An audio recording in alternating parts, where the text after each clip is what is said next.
నమస్తే, welcome to our channel. SSMB29 Rajamouli దర్శకత్వంలో మహేష్ బాబు హీరోగా తెరకెక్కనున్న భారీ ప్రాజెక్ట్. మరి ఈ సినిమా ఫస్ట్ షెడ్యూల్ ఇటీవలే పూర్తి చేసుకున్న వెంటనే మహేష్ బాబు ఇటలీ కూడా వెళ్ళి రావడం మనకు తెలిసిందే. మరి మొత్తానికి రాజమౌళి మహేష్ బాబు పైన కొంచెం అసహనంగా ఉన్నట్లు తెలుస్తుంది. ఎందుకో తెలుసుకునే ప్రయత్నం చేద్దాం. దీన్ని పూర్తిగా విశ్లేషించడానికి మనతో పాటుగా ఉన్నారు ప్రొడ్యూసర్ కమ్ సినీ క్రిటిక్ రాహుల్ అయ్యర్ గారు. సార్ నమస్తే. సార్, SSMB29 భారీ ప్రాజెక్ట్ అని చెప్పుకోవచ్చు. మహేష్ బాబు రాజమౌళి చేస్తున్న ప్రాజెక్ట్. మరి ఈ ప్రాజెక్ట్ ఫస్ట్ షెడ్యూల్ కంప్లీట్ అవ్వగానే మహేష్ బాబు గారు ఇటలీ వెళ్ళొచ్చారు. సో కొన్ని లీక్స్ వస్తున్నాయి బయటకి. ఈ లీక్స్ రాకుండా చూడాలి అని చెప్పి రాజమౌళి గారు సెకండ్ షెడ్యూల్కి ప్రీ ప్లాన్డ్గా ఉన్నట్లుగా తెలుస్తుంది. మొత్తానికి ఈ లీక్స్ గురించి, మహేష్ బాబు టూర్ గురించి రాజమౌళి గారు కొంచెం అసహనంగా ఉన్నారు అని చెప్పి ఇప్పుడు నడుస్తున్న వార్తలు. మరి ఏమంటారు సార్ మీరు? లీక్స్ అనేవి ఇప్పుడు మా అభిమాన హీరో మాకు 4 ఏళ్ళు కనిపించడు, మా అభిమాన హీరో అడపాదడప ఏదో ఒక సినిమాలు చేస్తూ ఎక్కడో ఒక దగ్గర, అభిమానులకి అదొక సందడండి. వాళ్ళ హీరో ఏం చేస్తున్నాడు, ఎలా తీస్తున్నారు రాజమౌళి గారు, లేకపోతే ఇంకో డైరెక్టర్ ఎలా తీస్తున్నారు అని అభిమానుల్లో ఏదో ఒక కుతూహలం ఉంటుంది చూడాలి అని. అలా అని చెప్పి మహేష్ బాబు గారు ఏం లీక్స్ రిలీజ్ చేయరుగా. జనరల్గా చెప్పాలనుకుంటే ఏవైతే ఆయన సినిమా ముహూర్తం చేసుకొని ఆఖరికి ముహూర్తం ఫోటోలు కూడా బయటికి పెట్టలేదు. గుర్తుందా? సినిమా స్టార్ట్ అయినప్పుడు వాళ్ళు యాగం ఏదో చేశారు, ఆ పెద్ద సినిమా అని చెప్పి యాగం చేయించారు. అంతా పూజ చేసుకున్న ఫోటోలు కూడా నెట్టింట్లో ఎవరో ఒక కెమెరామెన్ను బయటకు తీసుకొచ్చి ఒక 3 ఫోటోలు పెట్టాడు, కానీ ప్రెస్ అయితే ఇవ్వలేదు, ప్రెస్ మీట్ అయితే ఇవ్వట్లేదు. రాజమౌళి గారు ముందే చెప్పారు, నేను స్కెడ్యూల్ అయిపోయిన తర్వాత, ఫస్ట్ షెడ్యూల్ అయిపోయిన తర్వాత ప్రెస్ మీట్ పెట్టి దీంట్లో ఉండే యాక్టర్స్ అందరినీ పరిచయం చేస్తాను అని. బట్ నెమ్మదిగా ఆ యాక్టర్స్ వాళ్ళ ఇన్స్టాగ్రాముల్లో పెట్టుకోవడము, దాని తర్వాత రాజమౌళి గారు మీరు నాకు చెప్పకుండా ఎందుకు పెట్టారు, ఫోన్లు లోపలికి రానివ్వద్దు అంటే మీరు ఎందుకు ఫోన్లు తెచ్చి ఇంట్లో వాళ్ళతో మాట్లాడుతున్నారు, ఎందుకు ఇక్కడ ఇన్ఫర్మేషన్ అంతా బయటికి వెళ్తోంది. నువ్వు అంత పగడ్బందీగా తీయాలనుకున్న రోజు ఏదో ఒకటి బయటకనే వస్తూనే ఉంటుంది. ఏం బాహుబలి తీయాలనుకున్నప్పుడు రాలేదా? ప్రభాస్ గారు ఒక కొండ మీదకి వెళ్ళి ఇలా చేయబెట్టంగానే మొత్తం జనాలు అసలు ఎక్కడ పడితే అక్కడికి వచ్చేసారు. యాక్చువల్గా లీక్ ఎక్కడొచ్చిందంటే రాజమౌళి గారు ఒరిస్సాకి బార్డర్లో ఒక ఫైటింగ్ సీక్వెన్స్ ఏదో చేస్తున్నారు.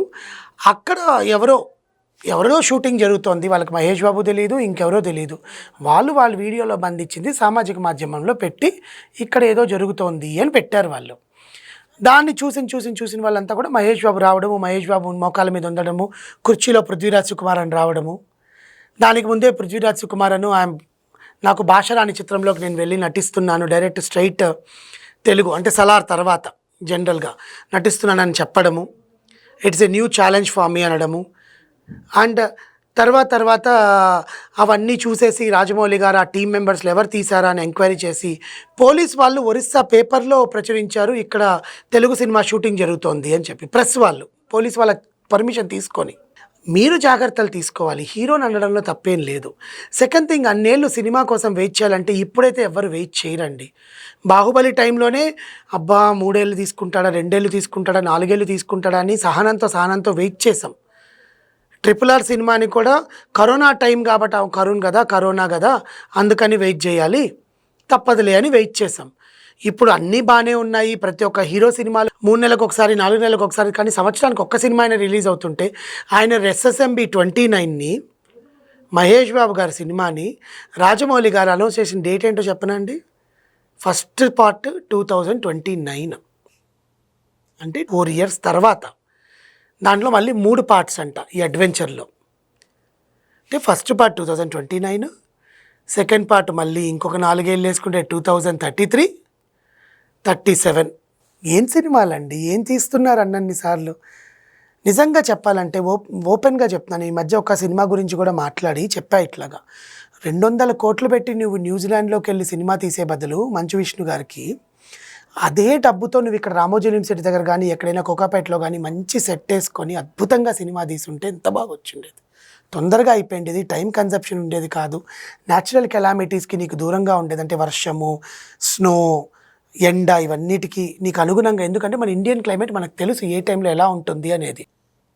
ఉన్న ఊర్లో ఉంటే ఆర్టిస్టులు అందరూ కూడా ఎక్కడ పడితే అక్కడ హోటల్స్కి వెళ్ళి దగ్గరలో ఉండే దాంట్లో ఉంటారు. ఎక్కడో వెళ్ళి కొనల్లో సినిమాలు తీసి ఏం చూడాలండి. అడ్వెంచర్ అంటే నువ్వు వెళ్ళి ఇటలీ, సౌత్ ఆఫ్రికా అడవుల్లోనే సినిమా తీయాలా రాజమౌళి గారు? మన నల్లమల అడవులు లేవా, ఇంకో అడవులు లేవా? గవర్నమెంట్ దగ్గర నుంచి పర్మిషన్ తీసుకొని సినిమా తీయలేవా? ఓపెన్గా చెప్తున్నాను, హాలీవుడ్ వాళ్ళంతా ఇక్కడ ఇండియాకి వచ్చి ఇంకెక్కడికైనా తీస్తారా? వాళ్ళకుండే అమెజాన్ ఫారెస్ట్లోనే తీస్తారు. అవునా కాదా? ఆలోచించండి. వాళ్ళకుండే విఎఫ్ఎక్స్ పరిధిలో వాళ్ళకుండే టెక్నాలజీని యూజ్ చేసుకుని వాళ్ళు సినిమాలు తీసుకుంటారు. అవతార్ చెప్పిన డేట్కి చెప్పిన టైంకి రిలీజ్ చేస్తాడండి జేమ్స్ కెమెరన్. ఏ ఒక్కరోజైనా మూవీ పోస్ట్పోన్ అయిందా? అలాంటిది నీకు పర్ఫెక్షనిస్టు జక్కన్న శిల్పాన్ని చెక్కినట్టు చెక్కుతా అంటే ఆల్రెడీ చెక్కున్నాడు మా మహేష్ బాబు గారు. ఆయన ఇంకేం చెక్కుతావు నువ్వు? 4 ఏళ్ళు ఏం చెక్కి చూపిస్తావు ఆయన్ని? దట్టు అసలు మహేష్ బాబు గారి కామెడీ టైమింగ్కి ఆయన సీరియస్ అడ్వెంచర్కి నీ పర్ఫెక్షన్కి అసలు థియేటర్లో అది కానీ నిజంగా ఏమైనా అటు ఇటు జరిగి ఏ కారణంగా అయినా అది డిజాస్టర్ అయ్యింది అనుకోండి, ఇంకెవ్వరు రాజమౌళి గారి సినిమానే చూడరు. ఓపెన్గానే చెప్పేస్తున్నాను నేను. ప్రియాంక చోప్రా గారిని తీసుకొచ్చి పెట్టారు. ఓపెన్గా చెప్పాలంటే ప్రియాంక చోప్రా దీంట్లో విలన్ రోల్ చేస్తుంది. She's not a heroine, she's not at all heroine. హీరోయిన్గా తీసుకొచ్చి ఉండేది ఆ అమ్మాయి ఇండోనేషియాలో ఒక యాక్ట్రెస్ని హీరోయిన్గా పెడుతున్నారు దీంట్లో. అంటే తెలుగు వాళ్ళు లేరు, తెలుగు మొక్కలు ఉండవు, మహేష్ బాబు గారు తప్ప ఆ సినిమాలో ఇంకెవ్వరు తెలుగు వాళ్ళు ఉండరు. ఆలోచించండి, నిజంగానే ఆలోచించండి. ఒక్క తెలుగు యాక్టర్ పేరైనా మనకి వినపడుతుంది ఎవరైనా దాంట్లో కనిపిస్తారని? RRRలో అయినా ఉన్నారు మన తెలుగు యాక్టర్లు, ఎన్టీఆర్, రామ్ చరణ్ కాకుండా ఒక్కరిని చెప్పండి నాకు RRRలో తెలుగు యాక్టర్. ఎవ్వరూ లేరు. అంటే ఆయన సినిమాలో ఉండే ఆ బ్యాచ్ ఉంటుంది కదా, రెగ్యులర్ బ్యాచ్, అది కాకుండా పెద్ద ఆర్టిస్టులు ఒక్కరున్నారా తెలుగు వాళ్ళు? ఎందుకు తెలుగు వాళ్ళని తీసుకొని సినిమాలు తీయరు? అసహనం రాజమౌళికి కాదు, ప్రజలకు అసహనంగా ఉంది. ప్రజలు కొంచెం పేషెన్స్ కోల్పోతున్నారు. నీ మీద ఉండే గౌరవం నువ్వే తగ్గించేసుకుంటున్నావు. ఎన్ని సంవత్సరాలు పర్ఫెక్షనిస్టు, నేను ప్రపంచానికి నేను ఒక గొప్ప దర్శకుడిని ప్రూవ్ చేసుకోవడానికి నువ్వు కాల్ షీట్లో టైం వేస్ట్ చేసి ప్రొడ్యూసర్లు ఎంత స్కెడ్యూల్కి ఎంత డబ్బు ఖర్చు పెట్టాలో ఆ ప్రొడ్యూసర్కి తెలుసు ఆ బాధ. నిన్ను నమ్ముకొని సినిమా తీయాలంటే ప్రొడ్యూసర్ వెయిట్ చేయాలి. నువ్వు ఎప్పుడు ఏ టైంకి వచ్చి స్కెడ్యూల్ అంటావో తెలియదు. Openly this is the open fact. అందరూ అనుకుంటున్నారు రాజమౌళి గారు చాలా గ్రేట్, ఆస్కార్ లెవెల్కి తీసుకుని వెళ్ళి RRR ఆస్కార్కి వచ్చింది అది ఇది అని చెప్పి. Even I agree, fine. కానీ హీరోల డేట్స్ని, అభిమానుల ఆ పేషెన్స్ లెవెల్ని టెస్ట్ చేస్తే ఒకవేళ వాళ్ళు ఇంకా గుర్తు కూడా ఉండదు. నువ్వు ఎప్పుడు మహేష్ బాబు సినిమా దాంట్లో ఇంకోటి ఈయన ఫస్ట్ సింగిల్ సెకండ్ సింగిల్ కూడా రిలీజ్ చేయడు. అంతా అయిపోయాక దానికి ఒక పెద్ద సెట్ వేసి వాళ్ళ ఇంట్రడక్షన్లని చూపించాక అప్పుడు సాంగ్స్ రిలీజ్ చేస్తాడు. దానికోసం కూడా జనాలు వెయిట్ చేయాలి. ఇందులో మహేష్ బాబు గారు ఫస్ట్ లుక్ మాత్రం నాకు తెలిసి గ్యారంటీగా చెప్తున్నానండి, ఆగస్ట్ 9th రిలీజ్ చేస్తాడు ఆయన బర్త్డేకి 2025. ఫస్ట్ సాంగ్ 2026, మళ్ళీ ఆయన బర్త్డేకే 2027 టీజర్, మహేష్ బాబు గారు టీజరు మళ్ళీ ఆయన బర్త్డేకే. Trailer 2028, 29 release. మెంటల్గా ఫిక్స్ అయిపోవచ్చు. సీరియస్లీ చూస్తున్నానండి. ఆగస్ట్ 9th మహేష్ బాబు గారి ఫస్ట్ పోస్టర్ నేను మళ్ళీ చెప్తాను ఇదే ఛానల్లో కూర్చొని. ఆ రోజే ఆయన ఫస్ట్ లుక్ రిలీజ్ చేస్తారు మహేష్ బాబు గారు. ఇప్పుడు అయినా ఆయన ఫస్ట్ షెడ్యూల్ అయిపోయి వచ్చారు కదా, ప్రెస్ మీట్ పెట్టాలి. ఇంతవరకు ప్రెస్ మీట్ పెట్టలా అంటే ఆయనకి సినిమా అవుట్పుట్ సరిగ్గా రాలేదని ముందు మైండ్కి అర్థమైపోయింది, అంత దూరం వెళ్ళి చేసి వచ్చి. జనరల్గా ఎప్పుడైనా సినిమాల విషయంలో చెప్తానండి, ఎంటర్టైన్మెంట్, సినిమా ఈజ్ ఎంటర్టైన్మెంట్. మనకుండే హీరోలే చాలా తక్కువ, మిగతా హీరోలు అంతా ఫేడ్ అవుట్ అయిపోయి వెళ్ళిపోతున్నారు. ఎందుకంటే వాళ్ళకి హిట్లు పడట్లేదు, జనాలు వాళ్ళ సినిమాలు కూడా చూడబుద్ధి కావట్లేదు.